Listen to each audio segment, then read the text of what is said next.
Hey family, it's your girl Jojo from Orlando's #1 for today's R&B and throwbacks, better known as Star 94.5, and I'm just happy to be here.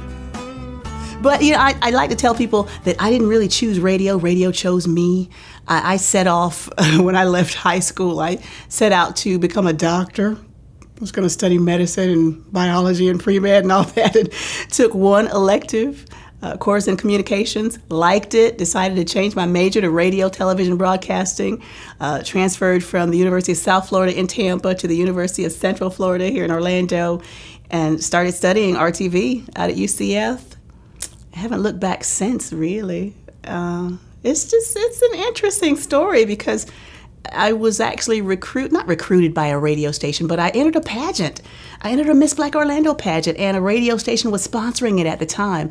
We're talking 1984, folks. Yes, here it is. 1984. The Miss Black Orlando pageant was sponsored by WORL AM 1270. And so during the walkthroughs, when they heard that I was majoring in radio, television, broadcasting, they sent someone backstage, the general manager sent someone backstage to find me and say, hey, we're going to train you. And I was like, really? I'm still, in my prerequisite classes at UCF. I haven't even taken upper level classes in broadcasting or communications yet, but they trained me before I even took those classes. And within 3 months, I was hired part-time. And within the next 3 to 6 months, I was hired full-time overnight. And within the next 6 months, I was hired full-time middays, so it's progressed from there. 1984, hallelujah. And here I am. This has been my main source of income, my full-time job for 31 years. June of next year will be 32, and I give God all the glory. It ain't even me. Sometimes I look around and go, wow. Just on December 1st, I celebrated a 21-year anniversary with the current company that I'm with Cox Media Group. And people are like, oh, wow, that's such a great career. I'm like, yeah, there's 10 more years that you don't even know about. So it's been a blessing. Because I always say that I don't have so much a love for radio as I have a love for people. And I love radio because it has been my avenue to people. Because really one of the main reasons why I wanted to study medicine in the first place was to help people. And so this is just another way of doing that with a lot less studying. The one thing that I look forward to each day is basically my interaction with the listeners. I do have a love for people. Yeah, I like music too, and that's great and fine and well, but if I can't have that interaction with the people who are listening, who I call my family, then it feels like I'm disconnected. And it's amazing how there are times when I come in and sometimes through a phone call or a Facebook post and emails and other type of communication and interaction, people will say, Jojo, you made my day. Something you said or a song you played or whatever. And that's good. It's great. I'm so happy that I can be there for people like that. But there are times that, folks just don't know how much they make my day. Something they've said to me, whether it's when they call in or even if they call in and win a contest and they're so excited about it, that makes my day. So I lean on them and look forward to interacting with my listeners almost as much as they look forward to interacting with me. Yes, men do try to hit on me, as a matter of fact. Yes, oh, I'm in love. But really there has always been a sort of a mystery behind people on the radio. It's just that mystique that back in the day we weren't as visible. Nowadays with social media especially and videos and all sorts of ways for people to see us, we're more recognizable now, but there's still a mysterious nature about radio. That's that voice that I hear on the air talking to me. And so, there are guys try to hit on me. Ladies too sometimes, that's just the world we live in. But I find it flattering. I really do. But yeah, it happens. It happens quite often. My voice came under attack. This was 2004. I had what I thought was just a chest cold, a lot of congestion in the chest, the rattling cough. But once the cold symptoms went away, the congestion remained, the cough and that rattle. And so by the end of that year, around September 2004, I was having trouble breathing. My breathing was very labored. My lungs were filling with fluid. I had no idea what was going on because I really had no medical history. I was always very active, a dancer, baton twirler, very active and moving around, athletic, and I never had any medical problems until then. So there was no history to base any problems off. So I had to go and seek out a doctor. I didn't even have a primary care physician at the time. I had to seek out a doctor, and they had to start from scratch and just try to figure out what was going on with me. And as it turns out, the diagnosis was asthma.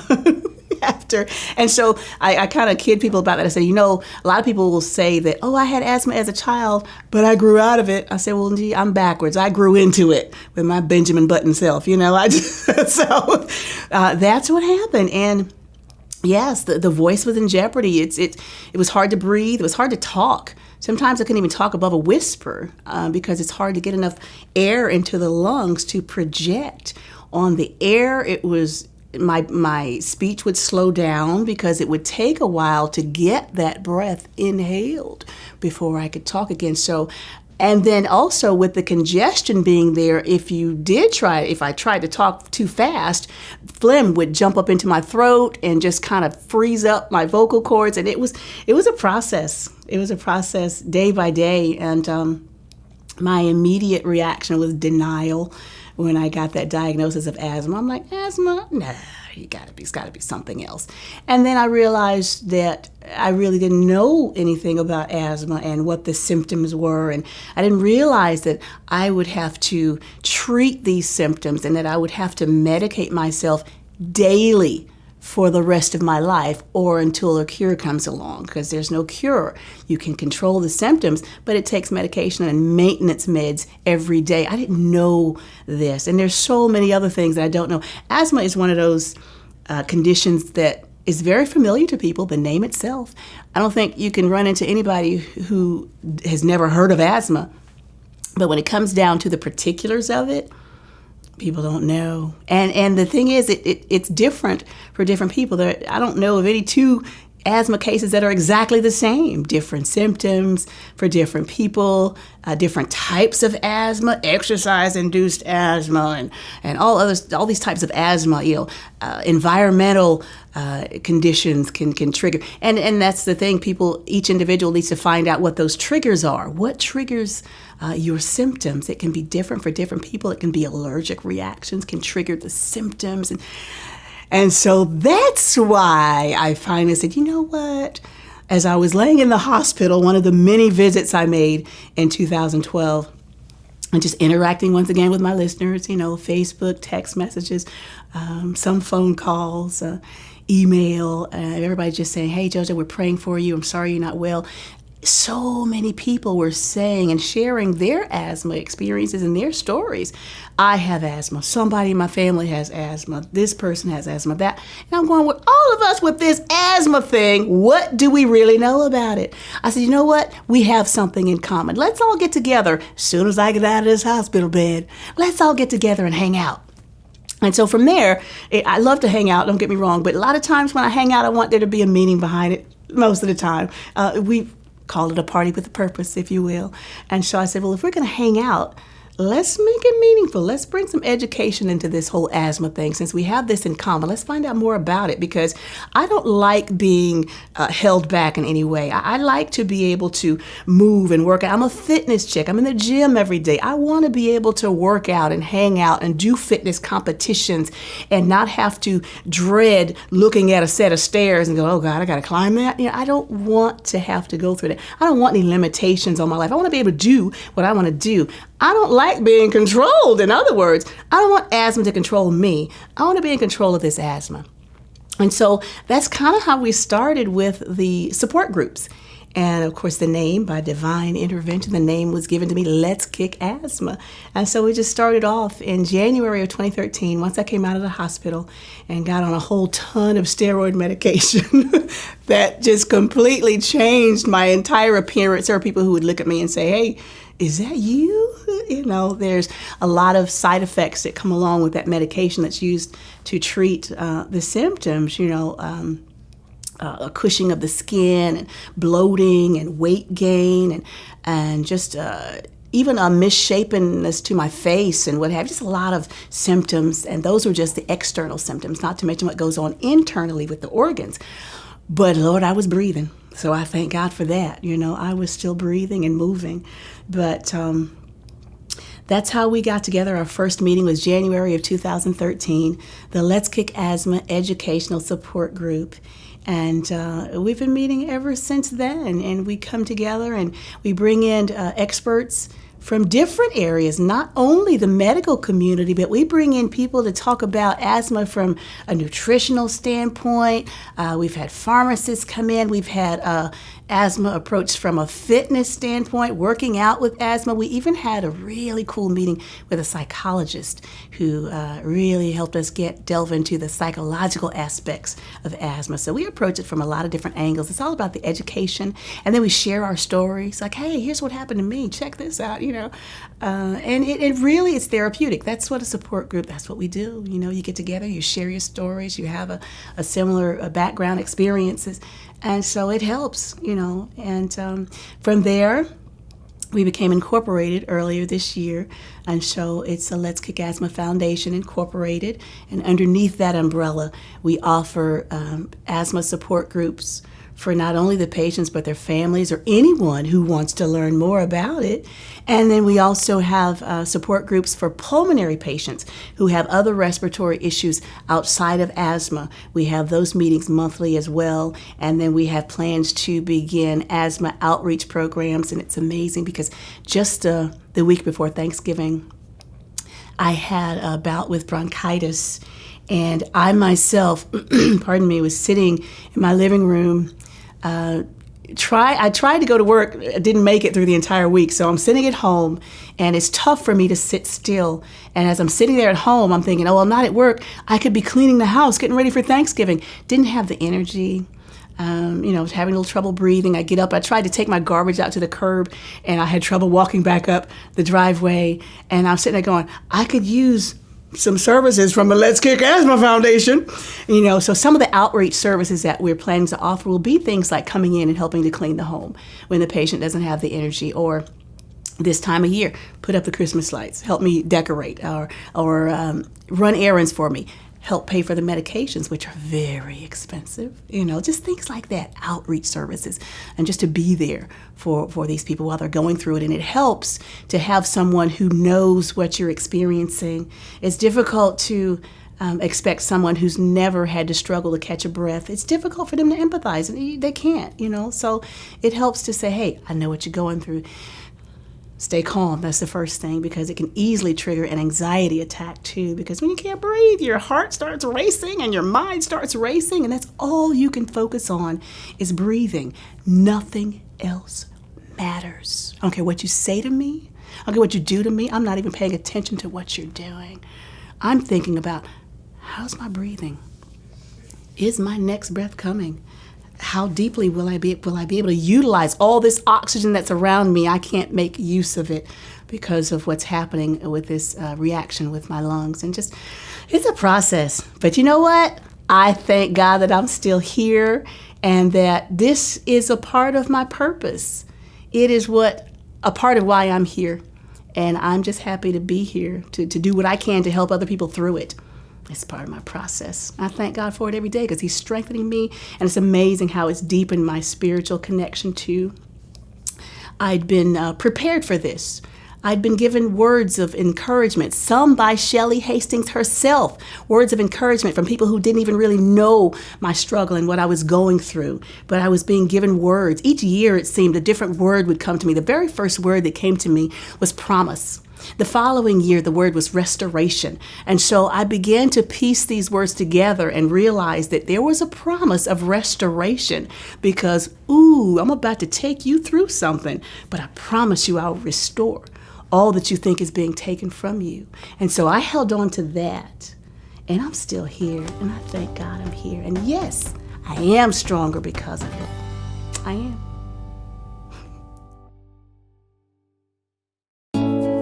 I began my education career in 1999, and I would say education kind of found me through divine intervention. I initially was a juvenile probation officer, and one of my main duties was to incarcerate kids. After doing that for approximately 6 years, I felt that I needed to do something more positive and try to reach those youth before they actually started making those bad decisions and being a part of our juvenile justice system. Well, in 1985, as a 13-year-old, I was initially diagnosed with idiopathic thrombocytopenia, which is a very rare blood disorder where my body was attacking its own blood cells, which would cause numerous hemorrhages on the inside. And having to deal with that at a young age, it required that I grow up really fast and not take life as a passerby. It made me realize the importance of life, and I knew that I had a purpose, and it was my job to fulfill my God-given purpose. Being highly visible in the community requires a higher level of responsibility and high visibility. About 2 years ago, my daughter did become pregnant while she was a college student. However, using that, I looked at it as a more blessing than it was a curse, being that we almost lost my mom a couple of months earlier prior to the finding out of the pregnancy. So instead of being angry and bitter, I kind of took it as a blessing and used her story as well as my story, because I was a single parent. My mom was a single parent, and using the foundations that my mom set, the goals that she set for herself, the goals that I then set for myself, and then the goals that I set for my daughter, using that as a story to let her and others know that despite what any obstacles may come their way, although life may not happen the way you plan it, you still have an obligation to do what your purpose is. And I still feel, despite the obstacles, she still has a purpose. I love my granddaughter to death. She is such a blessing to me. And through life, there's going to be obstacles that you just have to overcome. I have a personal motto that I exude for myself, and it's that do not let the looks fool you. Just looking at me, no one would ever think that I dealt with the idiopathic thrombocytopenia as a child, nor would they think that I was diagnosed with a severe case of lupus. Because I just feel, knowing who I am, knowing what my purpose is, I cannot allow anyone and anything to hinder that. So I overcome it by making sure I take care of myself, making sure that I see the doctors regularly, make sure I follow their orders. But I get such joy in my career with helping others, especially my students, and then looking in the eyes of my daughter and my granddaughter, knowing that that is my future legacy. The Bible states that man leaves an inheritance to their children's children. So when I look into my granddaughter's eyes, I know for a fact that it is my job, my duty, my obligation to leave an inheritance for her. And I feel very blessed to be able to do that, because not many people who have been diagnosed with lupus have that opportunity. There were 5 of us in our family who were diagnosed with it, and I am only one of 2 that are currently living and have lived as long as we have. When you know what your purpose in life is, the obstacles that come your way, they mean absolutely nothing, because you know you have a purpose, you know you have a plan, and it is your duty to carry out that plan. So no matter what obstacles come your way, no matter what negative things that may happen to you, you still remember that you must stay on the course. Ordinarily, when you left Haiti, you have to stop either Miami or go straight to New York. But myself, my destination was in Tampa. I stopped in Miami, changed my airplane to come to Tampa, Florida. From Tampa, the Church of the Nazarene, who has their headquarters in Lakeland. They asked me if I can visit Lakeland, Florida, a very little town between Orlando and Tampa. I came to America because, number two, I was under persecution with the Duvalier government. I was working for a Christian radio station in Haiti for over 15 years, Radio Lumière, in English, Radio Light. And I was a newscaster, news commentator, and DJ, and do so many other things, and working at the administration to help other people. And that's a world team organization, and we give news. In Haiti at that time, we were not able to give the real news. You have to be working together with the government. But we chose as Christians to give the real news, the news behind the news, the good news. And I was under persecution because I did some commentaries. The government was not happy. In 1985, Baby Doc doing a referendum to consult the people to see if everybody say okay with him. And I declared no, not 99% agree with the government, but since that time I was under persecution. And some people also in the government helped me to leave the country freely, and I came in Tampa. And from Tampa I came to Lakeland. At that time, remember, I was between my 20s and 30 years old. Very young man. I was not old like this. I'm 62 now.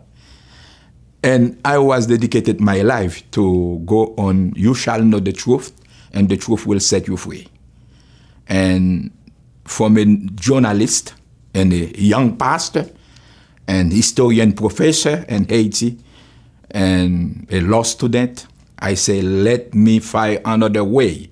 Because at that time, I had connection with some American people who used to come in Haiti, and my English was not like this now. I help to interpret or translate scriptures and help missionaries to travel all over Haiti, and I had connection here. And I say, let me come to Florida, because at that time, so many Haitians left Haiti to come to Florida. And an American pastors went to Haiti and met with me and say, if you come in America to help me with radio, with television, and Bible school, training pastors to reach out other Haitian people, I will work with you. I did not come to lead church in America. I came as a trainer, as a leader, to help pastors to have a better understanding about the word, how to reach other people in the community. But in 2 months in Lakeland, I had a church to lead because the pastor left and went somewhere else, and I started a church with 18 people. And from 18 people, in 3 months, we had 65 people. But talking about the consulate, that came after 30 years in America. After being here in 30 years, and the new Haitian government, through somebody, asked me to be one of the members of the diplomacy here in Orlando. But remember, I was in Lakeland, Florida. From Lakeland, 10 years in Lakeland, I came in Orlando, start new church. From Lakeland, Pastor Nathan Price, an American man, I call him the rescuer of the Haitian people, helped me start radio on WVCF at that time, on Okoye, the wonderful voice of Christian fellowship. 1985, October 18, 1985, the Haitian community for the first time heard some people talking in French or Creole or broken English on the radio. And from 1996, I started live here in Orlando on Channel 7, the first Haitian program live twice a week on this community. And start working with the court system also. I work with all the judges, lawyers, and all over Central Florida and all over United States of America, because I've been certified for Creole and French in the court system. I have a lot of things to share because God brought me to help my fellow Haitian people and this community. Yes, 3 years ago, I was in my office and 2 ladies saw me because I am always happy. Always. They always see me laughing, enjoying myself, talking to other people. And they say, Pastor, they call me Pastor Bonham, you are not the same. You are not okay. And you have to go to see your doctor. And they insist to me, and I left and I went to see my doctor, and the doctor said, you have to go to the hospital right away. They tried to call an ambulance. I took my own car when I got to the hospital, Florida East, and they kept me there. And 3 days later, they brought me to Florida South, and I had an open heart surgery for many, many hours on the ongoing surgery. But the Lord helped me. 3 months later, I went to see my doctor. He says, that's not Serge. That's somebody else. I said, that's me.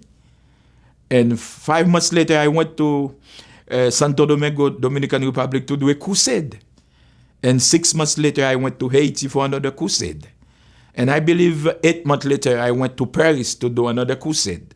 You know, even my heart condition is not healthy for the doctors, but the Lord himself gave me enough power to share the good news, the gospel, and to help my brothers and sisters to get better. And even at that time, I was still working for the Haitian government here in Central Florida, reaching out pastors, businessmen, and the community, and work also with the local government here in Central Florida or either in other states. Even I'm doing all these things, I have a 10-year-old Trevor, I call him Mr. Trevor, and I have 2 other old big grandchildren, Serge and Chelsea. And I'm still keeping up with my lovely wife, Sister Lydia, who is keeping me up, preaching, reaching out to people, doing seminars, conference. Not too long ago, I went to Haiti, do some seminars, some leadership conference. And I am ready to go back in Santo Domingo or Dominican Republic to do some work. And as you know, not too long ago, in Paris, what happened, and I'm planning now to go to help my fellows in Paris to support my pastors and my Haitian leaders in Paris. My goal is to go around the world and preach the good news. I will not stop preaching, and my wife agrees with me to continue to do the work of God. In order to do this work, it needs a great heart, and I have one.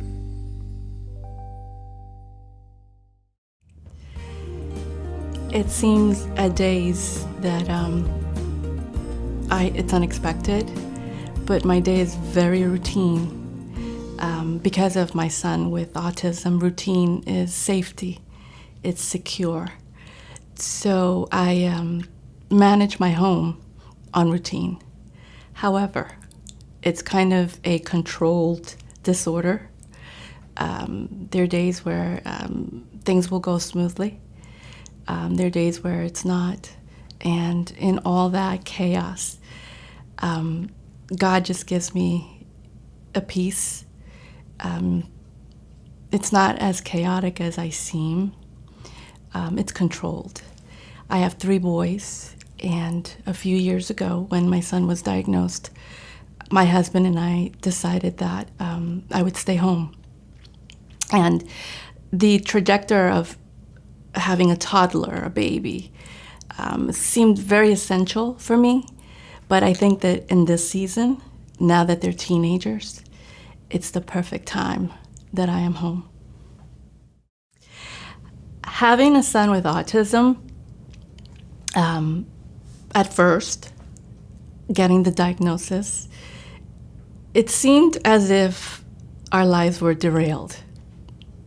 That's the honest truth. Combined with faith and our belief, I think that the diagnosis was heavy. Walking away was not an option. Diving into it was the option. I knew that what was in front of me was not the end all. and I needed to get to the other side. And I think that's where, for me, the word grace is so common. It's the catapult of my existence. I believe grace has the ability to elevate you above the walls, above the circumstances, so that you can see the other side. And I think that has allowed me to be able to maintain my home. I also have a son that this year was diagnosed with diabetes. And again, the diagnosis shocks you. It kind of feels like, again, another derailment. And for a few minutes, you tend to say, God, how much more can I take? However, grace, it elevates you to see the other side, to know that there's something to look forward to something to work towards. So my job as a mom, it's being able to let them see that elevation, let them ride that elevation, and press through with them and celebrate the good moments. And even those days that are not so good, I tell my children all the time, we might not have a great moment, but we still can have a great day. And we'll look for it.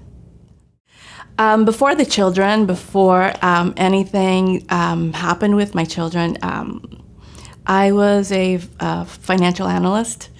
I worked basically at Wall Street. I traveled from Boston to New York. I actually was born and raised in Brooklyn. And I would go back because of work.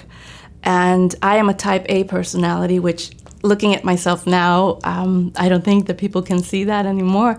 However, I was a doer. I've always been inclusive, which is why now still I find ways to include people. I find ways to just gather people.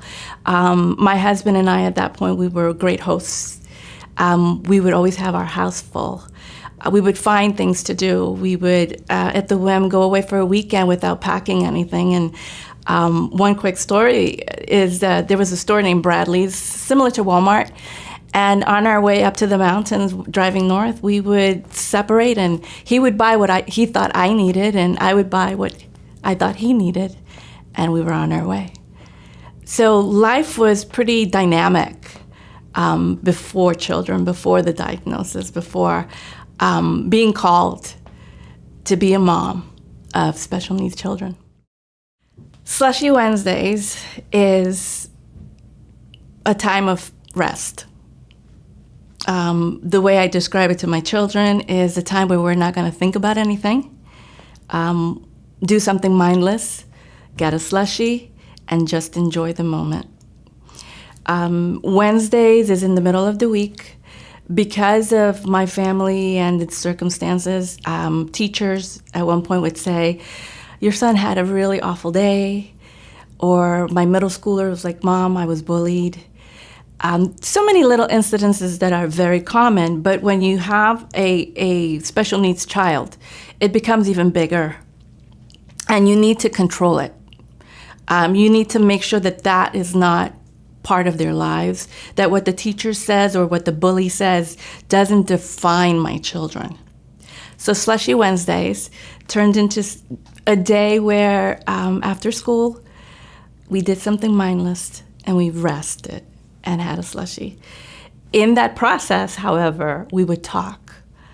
And it was never a guaranteed song or a verse, or it was whatever the circumstances warranted to just be addressed. And someone that I work with recommended me to begin to videotape it and share it, which is so not me. But it actually, I think that was one of the first times where God was giving me my voice back. And I didn't realize that it was impacting a lot of people who have lost their voice in the midst of hardship, in the midst of heaviness, and didn't know how to bring it together. And for something as simple as Slushy Wednesdays, to be able to inspire them, I didn't know it would turn into what it has turned into. But God's grace is amazing, and the ability to rest in Him has been our forefront to be able to just take every day as it came, because we knew at the end of the day, His grace is sufficient. I have a voice. I have a voice. And it includes my son's voices.